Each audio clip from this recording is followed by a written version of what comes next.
Cancer starts in the mitochondria, and it starts with this state of cellular imbalance called oxidative stress, are the worst thing that kills us. Getting them out of your diet is the most important thing that you can do to make yourself almost cancer-proof. Dr. Cate Shanahan, a family doctor and biochemist, says the real enemy behind today's health crisis isn't sugar.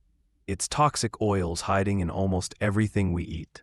These invisible oils quietly inflame our bodies, disrupt our metabolism, and may even set the stage for serious diseases like cancer. After years of studying traditional diets around the world, Dr. Shanahan uncovered what she calls the Hateful Eight industrial seed oils that she believes are slowly poisoning our health from the inside out. But don't worry, there's a way out. In this video, we'll reveal what these 8 oils are, how they damage the body, and most importantly, the nourishing natural fats Dr. Shanahan recommends to help your body heal and thrive for a healthy, long life.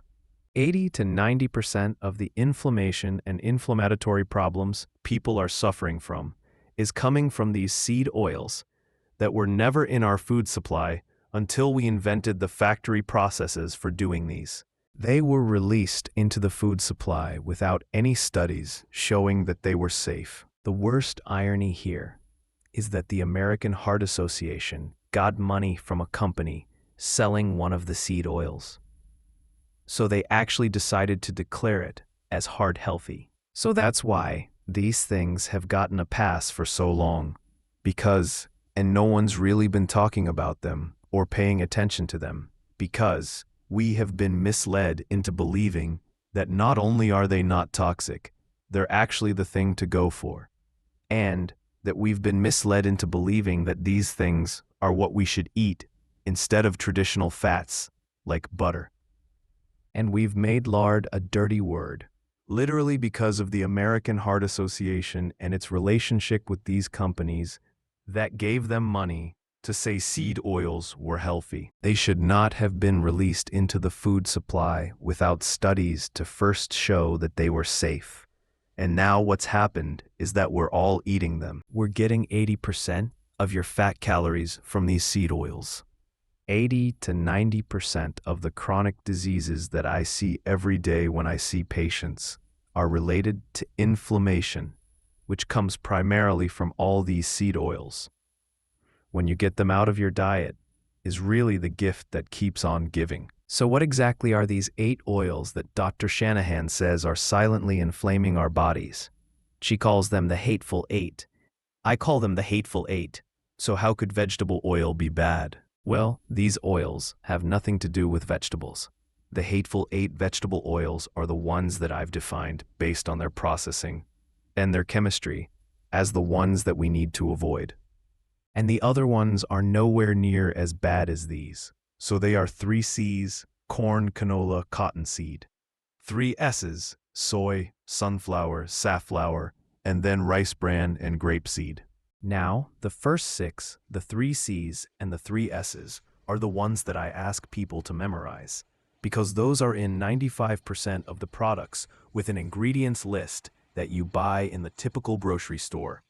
Even if you shop at fancy grocery stores, the upscale ones. The other 2, rice bran and grapeseed, those are mostly going to be in kind of fancier restaurants because they're promoted, they're more expensive, and they're promoted as healthy, but they're not healthy. Soybeans have been used for thousands of years, but not soy oil. Sunflower has been used for thousands of years, but not the industrial process of creating sunflower oil. And so it's really the detail that is the difference, is these seeds are treated like badly.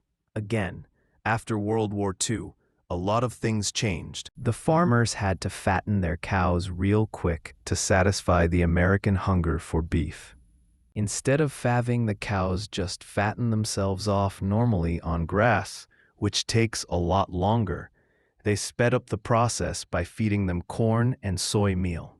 So they mined that protein out of the soybean and they mined the starch out of the corn and combined the 2 to create cow feed. And on the other end of the spectrum, what they do with the oil. Well, they fed that to humans. How are these oils made that make them so toxic to our body? In order to produce enough oil at scale, they use extreme heat and pressure. Often, they use a solvent. If they want to call it organic, they can't use a solvent. But getting organic soy oil hard does not solve the problem here. So whether they use a solvent or not, what they call the crude oil, initially extracted from soybeans with the heat, pressure, and so on in this industrial process, that crude oil contains all kinds of what the industry calls impurities. But when I asked for the book, I interviewed people. I asked what's in these impurities exactly? And why do you call it inedible? Because the crude oil is considered inedible. And they told me there's toxins in there. That's why it's inedible. One of the last refining steps, called bleaching, creates trans fats, which are also toxic, and it creates a lot of them. And a lot of them are up as high as 5% trans fat in the bottle. How do the Hateful Eight seed oils harm our body? There are two parts to it. First, how toxins are generated when these oils are used for cooking. And second, what happens inside our body after we consume them. Before we talk about what happens in the body, we have to talk about what happens in the food. If there's any kind of cooking or heating that goes on, then the toxins in the bottle that you poured onto your food just in trace amounts, they act like catalysts that go ahead and attack the polyunsaturates that hadn't been damaged, that are in the oil as well as in your food, right? And they don't just attack the polyunsaturates, they attack the proteins. It's very complex. It's a mess. By the time you've cooked, say, something like a French fry or fried chicken, you have extraordinary concentrations of serious toxins that are similarly selling and carcinogenic to toxins in cigarette smoke. Once we eat them, well, every single tissue that comes in contact with the oils and the new toxins that formed from the food within the oil, they will damage your oral mucosa, your esophagus, your gastric mucosa, your stomach, your entire intestinal tract. They will cause bloating. They will cause misery. It will cause people to think that they have all kinds of food intolerances because eating itself becomes painful, because that they cause inflammation that doesn't go away 100% between meals. So your intestinal tract is dysfunctional. They make our body fat toxic because they reformulate our body fat with way more polyunsaturates than human body fat has ever had before the industrial era. Polyunsaturates are a type of fatty acid that reacts with oxygen, and they're the reason that I identified the Hateful Eight as problematic, because it's the polyunsaturates that are the precursors to the toxins as they go through that factory refining. It's the polyunsaturates that deteriorate into the small amount of toxins that you know they have already as they leave the factory, and the polyunsaturates that remain will build up in our body fat. And in the context of depleted antioxidants, when those polyunsaturates get into our bloodstream or get into our mitochondria, that's where oxygen is in our body, in our bloodstream, in our mitochondria. Very high concentrations there. This is why these oils change our metabolism in the way that I was discussing earlier, because it makes our body fat basically unpalatable for our cells.